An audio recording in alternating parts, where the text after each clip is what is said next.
सोनारा गांव के इस पावन धरती पे किसान बाजार समिति के उद्घाटन समारोह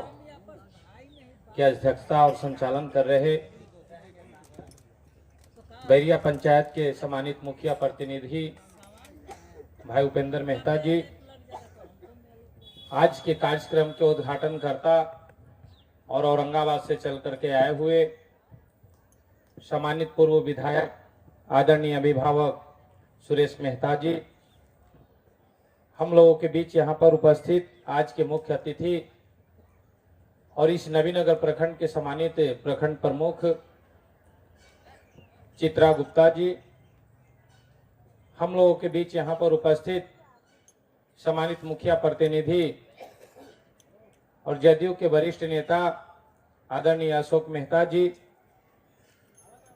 बगल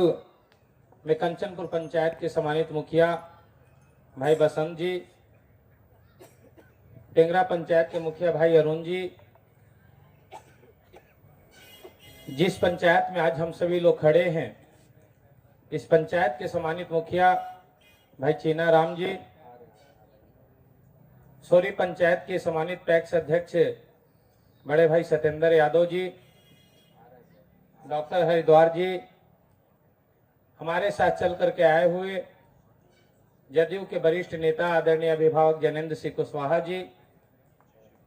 जदयू के युवा नेता बड़े भाई वीरेंद्र मेहता जी,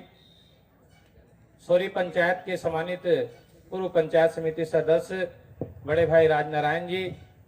राजद के युवा नेता भाई कल्लू जी, आदरणीय अभिभावक रामपुकार जी, साथ ही हम लोगों के बीच उपस्थित मंच पे सभी सम्मानित अतिथिगण और आज इस क्षेत्र के कोने कोने से चल करके आए हुए आप सभी सम्मानित अन्नदाता किसान भाइयों, नवयुवक साथियों, माताएं बहनें और हम लोगों के बीच उपस्थित भाई सम्मानित पत्रकार बलराम जी, मैं सभी को अपनी ओर से हार्दिक अभिनंदन करता हूं, स्वागत करता हूं। सर्वप्रथम आज का यह ऐतिहासिक जो कार्यक्रम है, इस ग्राम में किसान बाजार समिति का जो नेतृत्व कर रहे हैं सम्मानित अध्यक्ष भाई पुटुस मेहता जी और इस कार्यकारी अध्यक्ष और सचिव गोविंद मेहता जी, साथ ही समिति के सभी सदस्यों को मैं धन्यवाद देता हूं, बधाई देता हूं कि आप लोगों ने नया सोच के साथ इस क्षेत्र का विकास का निर्णय लिया है। आज हम सभी लोग जानते हैं कि क्षेत्र का विकास तभी संभव है जब उस क्षेत्र में बाजार लगे, मार्केट हो,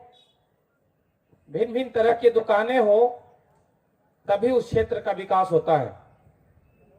हम लोग अगर किसी महानगर का किसी बाजार किसी क्षेत्र का विकास का आकलन करते हैं तो पहला आकलन इसी चीज से होता है, क्योंकि आप सुखी संपन्न तभी हो सकते हैं जब उस क्षेत्र में रोजगार हो और अगर आपके पास जेब में पैसा है और खाद्य सामग्री आपके आवश्यक वस्तुएं नहीं मिल रही हो आसपास के इलाके में, तो क्षेत्र को हम विकासशील नहीं कह सकते हैं।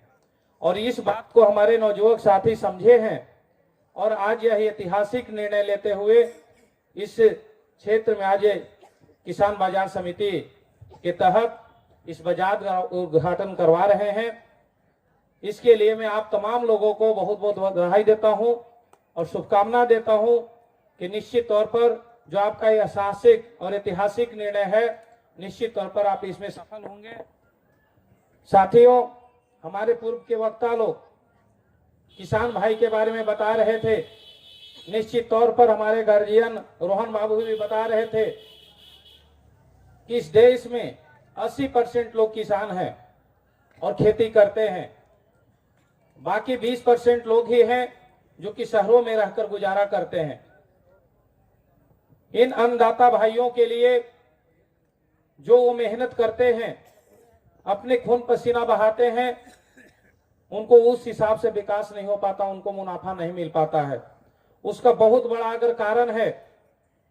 तो ये है कि आप उपज तो कर लेते हैं, लेकिन उसको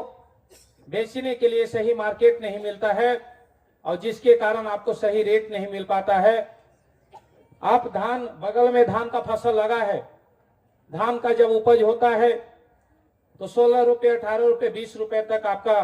यह धान खरीदा जाता है। लेकिन जो पूंजीपति उद्योगपति लोग बैठे हैं, वो इसी धान को खरीद करके जब पैकेजिंग करते हैं तो 60 से 80 रुपए किलो के हिसाब से आप ही को बेचने का कार्य करते हैं। क्योंकि जब आपको बिहन करना होता है, आप जाते हैं 25 केजी का पैकेट लेकर के आते हैं और 1000 से 1200 रुपए, 1500 रुपया में वो 25 केजी का पैकेट खरीद के आते हैं। तो आप रेट जोड़िए, 50 रुपए का रेट हो जाता है, जबकि वो धान किसी और का नहीं बल्कि आप ही किसान भाइयों का है। मेरा कहने का मतलब ये है कि हम लोग जब तक मार्केट अपने क्षेत्र में नहीं स्थापित करें, आप जागरूक नहीं होंगे, आपको सही रेट नहीं मिल पाएगा। व्यापार भाई जो मेहनत करते हैं उनको निराश होने की जरूरत नहीं है, क्योंकि आप देखते हैं कि सर्विस नौकरी करने वाले लोग भी, डॉक्टरी करने वाले लोग, शिक्षक हम लोगों के बीच भी यहाँ पर उपस्थित हैं, उनको एक सीमित तनख्वाह बांधी होती है। किसी को 30,000 है तो किसी को 50,000। लेकिन व्यापार ही एक ऐसा माध्यम है जिसके माध्यम से आप काफी फल फूल सकते हैं, काफी आगे बढ़ सकते हैं। क्योंकि व्यापार करने वाला व्यक्ति को उसका बढ़ने का, मुनाफा का कोई सीमा नहीं होता है। वो आप पे निर्भर करता है कि आप उसको किस ऊंचाई तक लेकर के जाते हैं, किस बुलंदी तक लेकर के जाते हैं। हम सभी लोग काफी देर से यहाँ पर बैठे हैं और सभी लोग व्यस्त हैं। मैं बहुत ज्यादा समय न लेते हुए मैं एक बात आप लोगों को कहना चाहूंगा कि आप लोग जिस जगह पे हैं ईमानदारी पूर्वक कार्य करें और एकजुटता का अगर आप परिचय देंगे, ऊपर की सोच रखेंगे, तो निश्चित तौर पर आपको सफलता चूमेगी और आपके दरवाजा तक दस्तक देगी। इसलिए आप लोग ऊंची सोच रखें और जो आने वाला पीढ़ी है उसको शिक्षित करने का कार्य करें, क्योंकि जब वो शिक्षित होगा तभी वो अपने हक और अधिकार के बारे में जानेगा, और जब वो जानेगा तो निश्चित तौर पर वो अपना अधिकार प्राप्त करेगा। मैं इन्हीं चंद शब्दों के साथ आप लोगों को एक बार पुनः, चूंकि कल ही दीपों का महापर्व दीपावली मनाया जाना है, मैं आप सभी लोगों को शुभकामनाएं देते हूँ, उज्जवल भविष्य की कामना करते हुए अपनी वाणी को विराम देता हूँ। धन्यवाद।